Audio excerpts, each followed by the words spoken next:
रुको, 1 मिनट के लिए सोचो। आपकी बॉडी में एक ऐसा दुश्मन छुपा है जो धीरे-धीरे आपके ब्लड वेसल्स यानी कि आर्टरीज को डैमेज कर रहा है। साथ ही साथ वो आपके हार्ट, किडनीज और ब्रेन पर भी लगातार एक्स्ट्रा प्रेशर डाल रहा है। और सबसे स्कैरी बात, आपको ये कभी पता भी नहीं चलता। ये सालों तक बिना किसी खास वार्निंग के आपकी बॉडी के इंपॉर्टेंट ऑर्गन्स को नुकसान पहुंचाता रहता है। और जब तक इसका पता चलता है, तब तक कुछ लोगों में heart attack, stroke, kidney failure या फिर परमानेंट विजन लॉस तक हो सकती है। और इस कंडीशन को कहते हैं हाइपरटेंशन। इसमें इंसान बिल्कुल नॉर्मल लाइफ जी रहा होता है, लेकिन अंदर ही अंदर हाई ब्लड प्रेशर उसकी आर्टरीज, हार्ट, वेन और किडनीज को धीरे धीरे डैमेज कर रही होती है।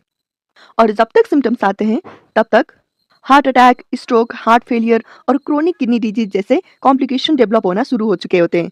इसीलिए हाइपरटेंशन को साइलेंट किलर भी कहा जाता है, क्योंकि ये बिना शोर मचाए, बिना वार्निंग साइन दिए सालों तक बॉडी के अंदर नुकसान पहुंचाता रहता है। हाय गाइस, मैं हूं नर्सविनी और आज की वीडियो में जानेंगे हाइपरटेंशन क्या होता है और इसके सिम्टम्स और डायग्नोसिस क्या-क्या हो सकते हैं। अब सबसे पहले समझते हैं कि हाइपरटेंशन होता क्या है। हाइपरटेंशन का मतलब है हाई ब्लड प्रेशर, यानी ब्लड का फोर्स जो आर्टरीज की वॉल पर पड़ता है नॉर्मल से ज्यादा हो जाना। नॉर्मल ब्लड प्रेशर लगभग 120/80 mmHg होता है। अगर बार बार की रीडिंग्स में बीपी 140/90 mmHg से ज्यादा हो जाए तो हाइपरटेंशन डायग्नोस किया जा सकता है। कुछ इंटरनेशनल गाइडलाइंस के हिसाब से 130/80 mmHg भी हाई माना जा सकता है, स्पेशली अगर पेशेंट को डायबिटीज या हार्ट डिजीज हो तो। पर सबसे बड़ी प्रॉब्लम यह है कि ज्यादातर पेशेंट को कोई सिम्टम ही नहीं होते। तो अब समझते हैं, क्या हाइपरटेंशन में लोगों को साइन या सिम्टम्स दिखते हैं। मेडिकल लैंग्वेज में हाइपरटेंशन को असिम्प्टोमेटिक डिजीज भी कहा जाता है।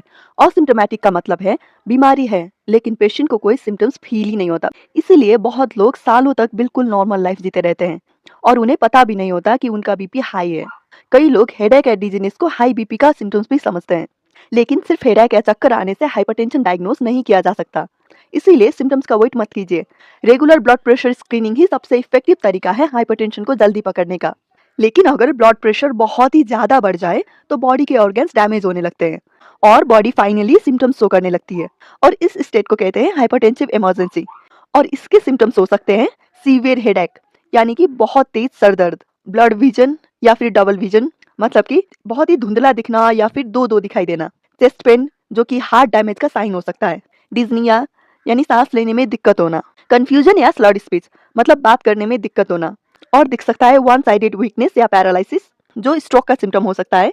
इसमें सीजर भी दिखता है, यानी कि दौरा पड़ना, और लॉस ऑफ कॉन्शियसनेस यानी कि बेहोशी। अगर किसी भी पेशेंट में ये सिम्टम्स दिखते हैं तो उसको तुरंत हॉस्पिटल ले जाना चाहिए, क्योंकि ये एक मेडिकल इमरजेंसी है। अब बात करते हैं डायग्नोसिस की। हाइपरटेंशन का डायग्नोसिस सिर्फ एक रीडिंग से नहीं होता। Doctors repeated blood pressure measurements करते हैं। कई केसेस में होम ब्लड प्रेशर मॉनिटरिंग या 24 आवर एम्बुलेटरी ब्लड मॉनिटरिंग भी होती है, जिससे एबीपीएम भी कहते हैं। एबीपीएम एक पोर्टेबल मशीन होती है जो पूरे दिन और रात ब्लड प्रेशर रिकॉर्ड करती है। डायग्नोसिस के बाद doctors blood test, urine examination, kidney function test, ECG यानी कि इकोकार्डियोग्राम, और जरूरत पड़ने पर इकोकार्डियोग्राफी भी रिकमेंड कर सकते हैं। अब समझते हैं कि इसके कॉम्प्लिकेशंस क्या-क्या हो सकते हैं। अगर हाइपरटेंशन कंट्रोल ना किया जाए तो ये धीरे-धीरे मल्टीपल ऑर्गन्स को डैमेज कर सकता है। सबसे पहले बात करते हैं हार्ट की। जब ब्लड प्रेशर हमेशा हाई रहता है तो हार्ट को पंप करने के लिए ज्यादा मेहनत करनी पड़ती है। इस वजह से हार्ट की मसल्स धीरे-धीरे मोटी या थिक होने लगती है। शुरुआत में ये एक एडेप्टेशन होती है, लेकिन टाइम के साथ हार्ट स्टिफ होती जाती है और उसकी पंपिंग और फिलिंग की कैपेसिटी कम हो जाती है। मेडिकल लैंग्वेज में इसे लेफ्ट वेंट्रिकुलर हाइपरट्रोफी कहते हैं। दूसरा है brain. High blood pressure brain की वेसल्स को डैमेज कर सकता है। अगर ब्रेन की ब्लड वेसल्स में ब्लॉकेज आ जाए या तो फिर ब्लड वेसल्स रप्चर हो जाए तो स्ट्रोक भी हो सकता है। ये एक लाइफ थ्रेटनिंग कंडीशन है। और अगर बीपी लंबे टाइम तक अनकंट्रोलेबल रहे तो मेमोरी, कंसंट्रेशन, थिंकिंग एबिलिटी भी अफेक्ट हो सकती है। थर्ड में है किडनीज। किडनीज का काम होता है ब्लड को फिल्टर करके बॉडी से वेस्ट और एक्स्ट्रा फ्लूइड को बाहर निकालना। लेकिन जब बीपी लंबे टाइम तक हाई रहता है तो किडनीज की छोटी छोटी ब्लड वेसल्स डैमेज होने लगती है। इस वजह से किडनीज ब्लड को प्रॉपर्ली फिल्टर नहीं कर पाती और धीरे धीरे ये कंडीशन क्रोनिक किडनी डिजीज या तो फिर सीवियर केसेस में किडनी फेलियर का रिस्क भी बढ़ा सकती है। फोर्थ है आईज। हमारी आंखों की रेटिना में बहुत ही छोटी छोटी ब्लड वेसल्स होती हैं। High blood pressure in blood vessels को डैमेज कर सकती है, जिसकी वजह से ब्लड विजन में चेंजेस और सीवियर केसेस में परमानेंट विजन लॉस भी हो सकता है। और लास्ट में है ब्लड वेसल्स। अगर बहुत लंबे टाइम तक हाइपरटेंशन है तो ये ब्लड वेसल्स की वॉल्स को डैमेज कर सकती है, जिसकी वजह से धीरे धीरे ब्लड वेसल्स हार्ड और कम फ्लेक्सिबल हो जाती हैं, जिसकी वजह से इसके अंदर फैटी डिपॉजिट्स यानी कि प्लेक जमा होने लगता है। इस कंडीशन को आर्थरोस्क्लेरोसिस कहते हैं, क्योंकि ब्लड वेसल्स के अंदर धीरे धीरे फैट जमा होने लगता है और ब्लड फ्लो के लिए जगह कम होती है। इसका नतीजा ये होता है कि हार्ट अटैक और स्ट्रोक का रिस्क काफ़ी बढ़ जाता है। और सबसे डेंजरस बात ये है कि सारा डैमेज धीरे-धीरे होता रहता है बिना किसी क्लियर सिम्पटम्स के। कई लोगों को हाइपरटेंशन का पता भी नहीं चलता जब तक हार्ट अटैक, स्ट्रोक या फिर किडनी डिजीज़ जैसे सीरियस कॉम्प्लिकेशन ना हो।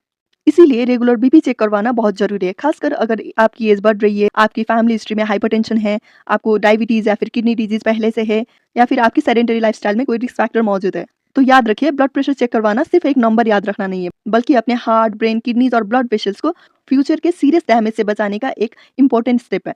क्योंकि हो सकता है एक सिंपल बीपी मॉनिटरिंग किसी की जान बचा ले। And thanks for watching.